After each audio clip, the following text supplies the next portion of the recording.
Hi, this is Risa and welcome back to my book review series. Click on the subscribe button to watch more of my kit reviews, book reviews and stitch along videos. In this video, I'm going to go through the book of Embroidery by the Royal School of Needlework. Now this is a gorgeous book and it's a great source of embroidery techniques. As you can see here, it's a really thick book, so much so that I had to mark out the different chapters with sticky notes here to make it easier to find the chapters that I want to work on. So now this book covers crewel work, canvas work, black work, silk shading, gold work, stump work, white work, and bead embroidery. The book starts with an introduction to the Royal School of Needlework, and it goes over some basic materials and equipments that you would need for embroidery, covers some design inspiration, some tips and tricks on that, composition and the use of different colors and the color wheel, and then of course basics of how to frame your embroidery, in this case, using rectangular frame, how to transfer designs, so different techniques to transfer designs, mounting your embroidery. Here again it's a rectangular frame, and then introductions to the different types of stitches. Now let's start with the chapter on crewel work. All of the chapters have been written by expert graduate apprentices from RSN, and they start with the history of that particular technique, the tools and materials and fabrics and the design styles for crewel work in this case. And they move on to having a stitch glossary of sorts, and so you can find the exact stitch that you're looking for and the corresponding page number.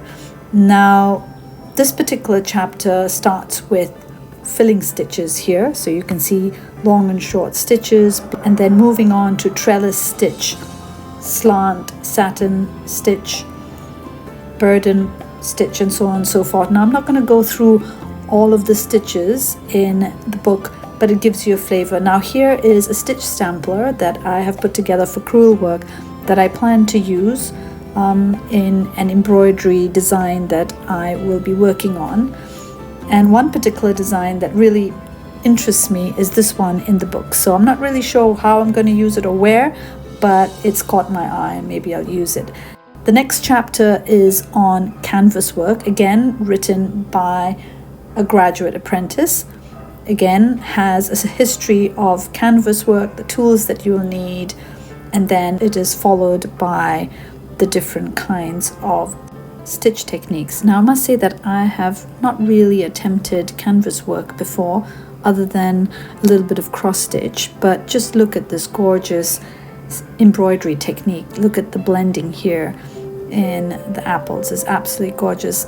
Again, similar to the previous chapter, we have a stitch finder and the corresponding page numbers and the different techniques like the Milanese stitch, oatmeal, and a whole bunch of others. Now the chapter also includes this gorgeous blending technique and explains it in detail. The third chapter is on blackwork, again written by Betty Hogg, covers history of blackwork, the tools and materials needed, different designs, and the variety of stitch techniques here. As you can see, that's a nice summary. Here's the stitch finder, and then it follows with the patterns. Now I've never really done blackwork before, but look at this gorgeous blending of embroidery techniques here for this tulip and this beautiful gorgeous leaf, and the shading that you can do with blackwork on this owl. What I found really interesting was how you can break up the pattern by using different thickness threads. Of course we do this all the time with other techniques as well, but this looks so smooth with blackwork. And look at the gorgeous portraits that you can also embroider using blackwork. Absolutely gorgeous. Now the fourth chapter is on silk shading, something that more of us are familiar with, and again written by a different author. There's a history of silk shading, the tools and materials used. It also covers inspiration. How do you take a picture, and then how do you pick and choose the different shades to use in your design. So most of us are familiar with silk shading, so I'm just gonna flip across here, something on surface shading, some great inspiration and color combinations.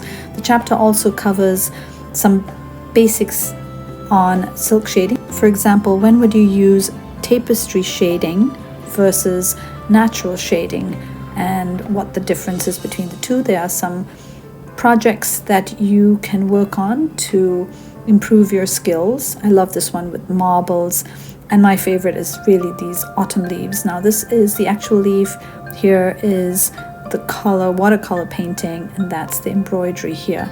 Absolutely gorgeous. Now the fifth chapter is gold work, and again, different author, history of metal thread work, tools and materials that you would need, design and stitching tips, and so on and so forth. The order of work, padding for some design requirements, and then getting into the details of gold work embroidery techniques. Look at these gorgeous inspirations that you can use for your own work. Now the sixth chapter is Stumpwork. Again, same order, written by a different author, going through the history and so on and so forth, so I'm not going to go through that again with you. I love Stumpwork. I've done quite a bit, and I've seen a lot of these designs on YouTube videos and Instagram videos. You might be familiar, and you may have seen some of these techniques on your Instagram feed. So they're really interesting. You get a really nice 3D effect. My favorite is needle lace stitches. Now I'm gonna try this very soon, so watch out for those videos on my channel.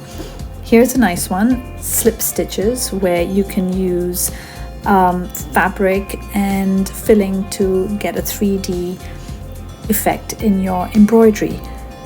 Now we come to the seventh chapter, which is white work. I'm going to skip the first few pages and go straight to the embroidery techniques here. I mean, these are absolutely gorgeous. I'm not sure when I'm ever going to stitch white work, but I just love the delicacy of it. Look at this beautiful peacock, for example. So there's a combination of draw thread corners and cutwork. Now look at how this is done, the different sort of step-by-step guide to stitching cutwork. A lot of this cutwork you can see in the Asian context. Look at this gorgeous lotus, for example. I mean, beautiful. Finally, you have the chapter on bead embroidery. Again, something I am familiar with. A lot of it is used in haute couture, as you can see here. Also, lovely work. Lots of techniques, gives you an example of how to start and finish your beadwork. But what I really like about this book is also just looking at the color combinations. I'm never going to have the time to do all of this embroidery work in my lifetime, but I think this gives me a lot of inspiration just to see how colors have been combined, and some ideas of small projects that I can do, like for example that spectacle case. Beadwork is also used in a lot of fringes, and here are some gorgeous designs. So that's it. That's the end of this gorgeous book of embroidery that covers crewel work, blackwork, white work, silk shading, and other stitch techniques, and it's done by the Royal School of Embroidery. So I hope you like this review. I've used it to stitch my crewel work stitch sampler here, so stay tuned and you will see one of my projects uploaded very soon. So thank you for watching this video. I hope it was useful. Don't forget to click on the subscribe, like and notification buttons to get updates on all of my videos. Thank you and bye-bye.